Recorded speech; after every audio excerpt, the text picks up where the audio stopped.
Thanks for joining us. This is Notepad. I'm your host Ibrahim Sani. We're part of the sub-segment of Pantau Kerajaan Baru, or the monitoring of the new government. In this segment for this evening, we're going to be looking at the energy sector. Very recently, Petronas has announced that they are able to bring unconventional expertise to UAE because of their collaboration with ADNOC. Petronas has signed a deal with ADNOC Concession to explore unconventional onshore Block 1 covering 2,000 square kilometers of concession area in the Al Dhafra region.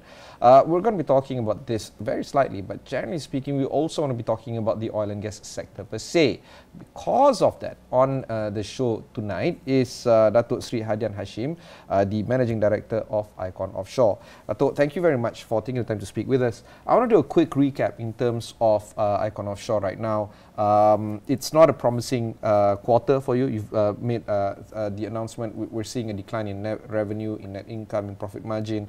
But the thing about oil and gas is that, you know, measuring an oil and gas company quarter on quarter, it does not truly reflect the kind of story that needs to be told. Maybe you can share with us the journey that Icon Offshore has been going through during the pandemic periods and what is in store for you moving ahead for 2023. Okay, thank you so much for giving me the opportunity, Icon, the opportunity to speak on you on the air. First thing, let me comment on the Petronas signing of the ADNOC concession. ADNOC concession. I think as part of the national oil company growth, overseas expansion is one of the targets. So reliability on the regional, or rather the local Malaysian front, and also to give you a spread on income from both the Malaysian and also the regional. I think that's one. And secondly, UAE is one of the biggest producer of oil, and I think it's timely for Petronas to be in there. It's also important for us to look at the outlook of this sector, because, you know, this new government needs to find cash anywhere it can get, either from growing, the taxation system through GST even perhaps, or widening the tax base, or trying to get more dividends from energy companies like Petronas. Do you feel that this is something that is definitely needed by the government? But at the same time, how do you think the government is going to move ahead in terms of growing the revenue in order for us to actually manage the cost that, well, it's going to be incurred over the next few years? Okay, you raised a couple of points. Oil and gas for the country is a very significant contributor to our GDP. That's around 20%. So it is very important. Whatever Petronas does, both internally and overseas, does affect people like us. On the services side, we are looking at a good growth story, both globally in terms of the continued recoverable oil prices. Okay, we can talk about oil prices depending on where it is heading to. The outlook for the oil and gas industry globally is good. Based on what we have seen, this will be driven by the post-pandemic recovery. China is beginning to open up. Regionally, the Asia Pacific is one of the largest consumer for oil and gas. Locally, the Petronas outlook for the next few years is very optimistic. So as part of the growth story, we are part of the journey in terms of providing the needs for services to support the growth in the oil and gas industry locally. Now, Icon Offshore has always been in the news when it comes to trying to see how smaller players perform in the oil and gas sector. How do you rate yourself for 2022? Was it a bad year or is it a good year? I think you have to look at the journey we had post 2020, right? The company for the last 6 years before that has not been making money, mainly driven by the oil prices of crudes. Demand was less, but still, you have assets that you need to mobilize. One thing that Icon is appreciative of is the continued involvement of Equinas. Equinas has been with us and will continue to be with us, even being a private equity. The exercise has given us, improve our balance sheet going ahead. When we came in, when I came in, the idea was how can we do better. So we look at the company as such, and the first thing we did was to do a town hall on the first day of work to say that this is how the company as it is now, this is where we want to go. So that means rationalization has to be part of the discussion, cost rationalization. First and foremost, what I did was to give the direction where the company should be heading so that people are very clear. So where is the company heading, Dato? Where was it heading before? And under your leadership, where's it going now? Okay, it's more offshore, so we've got to be clear on our direction. No, before you head anyway, you have got to fix what we have. That we have done either through optimization of our fleet size, review the way we work, get more involved with our client, improve the operational efficiency and utilization, look at our supply chains. All of that has been done within the last 3 years, and since then we have been making money in terms of which quarter does best and all that in any business. This is normal, but important thing that I like to stress here, we have been profitable and continue to be profitable so far. Now, where do we go from that? We are also, now that we have so-called improve and clean up the company, we want to go, what next? The what next is interesting to us. At that point in time, we were looking at how to increase our revenue once you have stabilized the operation, profitability of the company, what next? So we look at a very opportunistic, we acquired a rig at a very reasonable and good price to us. Business picked up, we did quite well on the rig. An opportunity came along, somebody wants to buy our rig. Yeah. And so then we make good profit. Having said that, revenue is down 10% to 78.5 million ringgit. Income is down 47% from the same quarter last year. Profit margin is down 10%, 17% from the same quarter last year. So we're looking at things still in the recovery process between 22 to 21. Well, if you then look at it, analyze it properly, we sold the rig. So part of that income, loss of income was because... okay. Yeah. All right. So there's also cost rationalization that has to be talked about. It's also important for us to look at how you can use the resources that you have right now, human resources as well as assets, to build the company up even further. Do you feel that you need to raise more funds or more capital for 2023? Okay. Let me answer into front. One is the human capital side of it. What we have done within the company in order to grow forward is, do I have enough talent within the company? If I do have enough talent, do I have the right talent? We are doing that now. Having said that, then it's a lot easier to propel your growth and in what area you want to be through an M&A. Part of the exercise is we have sold the rig that we had. Part of the proceed from that is being used for our future M&A, and the cash balance that we have in the company is healthy now after 3 years, which gives us enough opportunity to do future M&A and to move away from being a heavy asset base to a light asset base. What do I mean by light asset base? Right now, if you look at the vessel size that we are one of the largest in Southeast Asia. We have about 19 OSV, offshore support vessel. Regionally spread, we have a class of asset in Brunei, we have in Malaysia, we now have also asset operating in Thailand. So what we have done is spread it out regionally and look at business in terms of, even though it is still OSV, look at segmentize it in terms of Brunei, Malaysia, and Thailand. Okay. Let's talk about the relationship of Aquinas with Icon Offshore. Just now you brought it up very briefly. What is the combination going to look like for the future in terms of how Aquinas is going to get more, I guess, more involved with Icon Offshore? And you feel that you need more parties, not just Aquinas, but other parties, to think about how to grow the company even further collaboratively? I think you asked the right question here, which we have been pondering and looking, and also considering.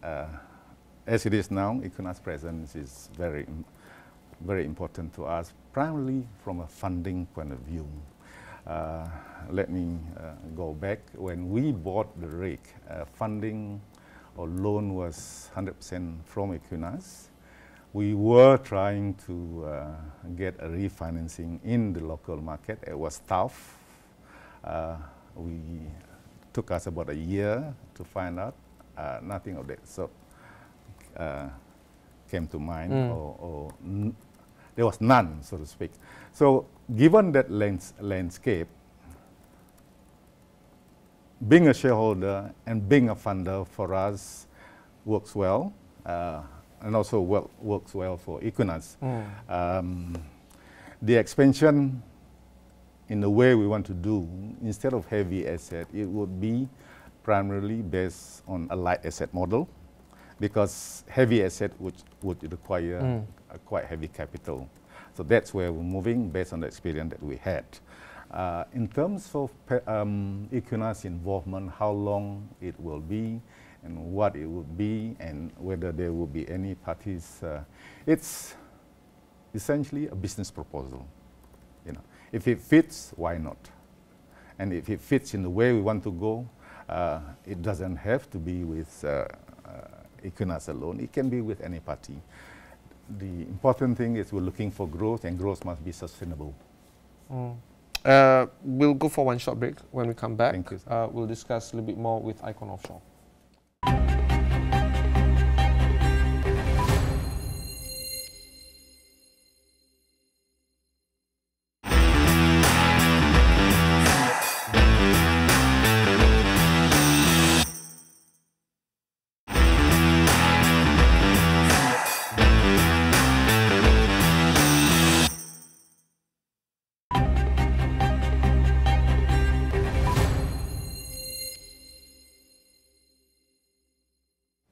Thanks for continuing on with us. I have with me in the studio the Managing Director of Icon Offshore, Dato Sri Hadian Hashim.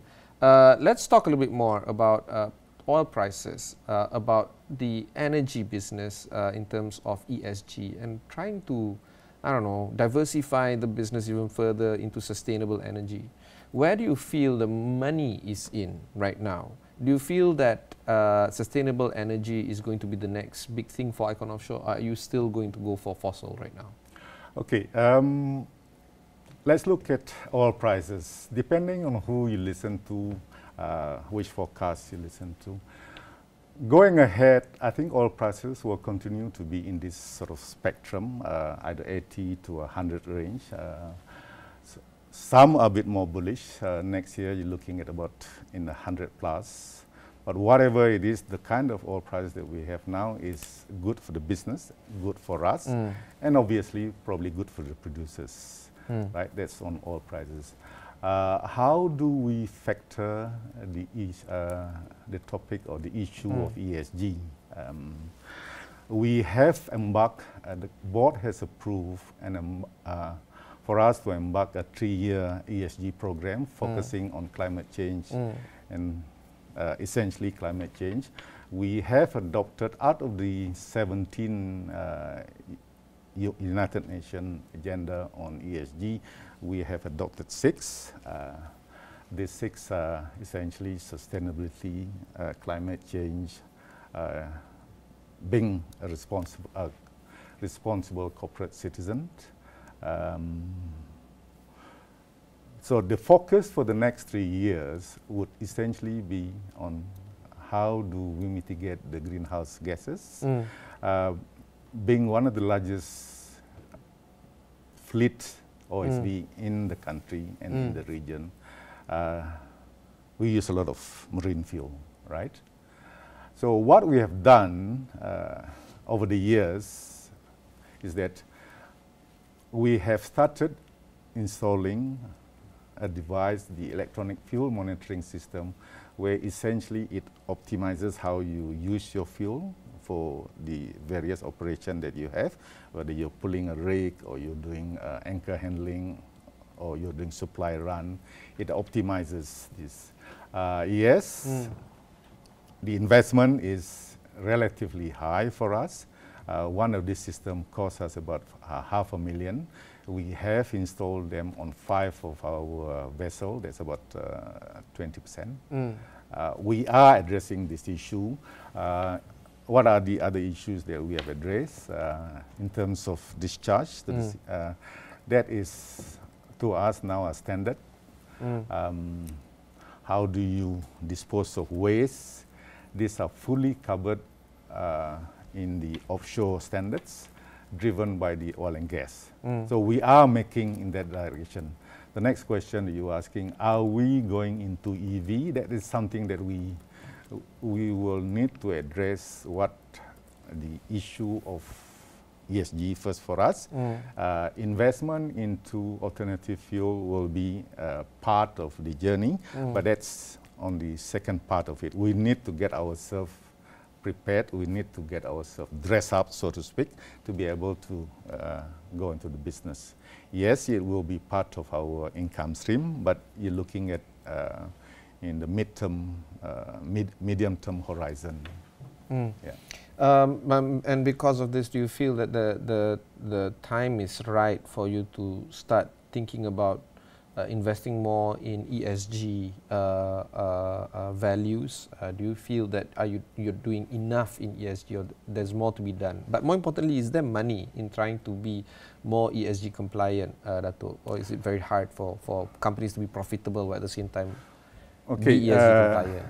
The way we target our business expansion is to go into light asset, meaning light asset there'll be less of asset that use heavy fuel.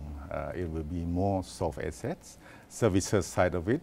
So by going into a new business direction, light asset business, your production of greenhouse gases will be a lot minimized. I'm not saying that there is, but there isn't, but it will be a lot more minimized. That is part of our journey into the ESG forum, climatic issues that we have right now.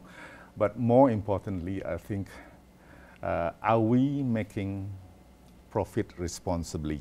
The answer is yes, because profit is a driver, but not necessarily the main driver. It gives you sustainability, but you also have to look at the environment you operate. How do you give back to the environment that you operate as a business entity? And the most important way is to focus on the ESG issues that I have elaborated earlier. One more short break, Dato, before we conclude our conversation with Icon Offshore.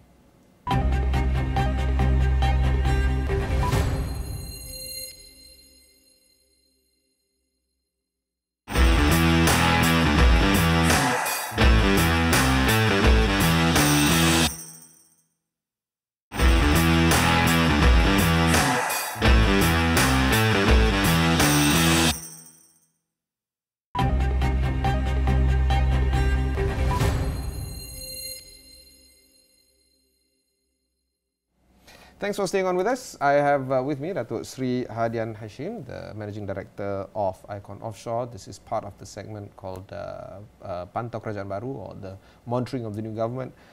Where do you feel the oil and gas sector is going to take its direction under this new government? Do you feel that this government is having big plans for the sector, Dato? I have always been hopeful of a change, and I think the new government has given us a hope for change. With regard to the oil and gas sector, I think there's a lot more that can be done, but it's an issue that, well, it is something that needs a lot more stronger focus, and I would address and leave that to the bodies that look after the whole industry. Am I optimistic? Definitely yes. Will there be changes? That is something that the government, I think, is looking at. Do you think that the amalgamation of the Environment and Water Ministry together with Climate Change Ministry becoming the new Ministry of Environment and Climate Change is actually crucial for this industry to move forward? I think if you look at Malaysia, we are a commodity base, right? We have oil and gas, we have plantation, we have manufacturing. These two alone, the plantation and also the oil and gas, does contribute very significant part to the GDP. So the amalgamation of these, where you have to deal with natural resources, the environment augurs well in terms of looking ahead and positioning the country to go into ESG. You know very well that our oil palm, now that have industry, are getting a premium because of this, so ESG compliance. So yeah, it bodes well for the country, and why not? Fantastic. Any final words, Dato? Not just for Icon Offshore, but generally speaking for Malaysians under this new government? I think change is good for all. Change is good for all. Fantastic. And with that, that was our conversation with the Icon Offshore Managing Director, Dato Sri Hadian Hashim. If you've missed any part of this interview, just head on to astroawani.com, look for Notepad there, as well as at all our digital platform sites. This is part of the Pantau Kerajaan Baru segment that we look and observe in terms of how the new government is going to be performing and what are the key highlights that the new government is going to look at. My name is Ibrahim Sani. Catch you in the next one.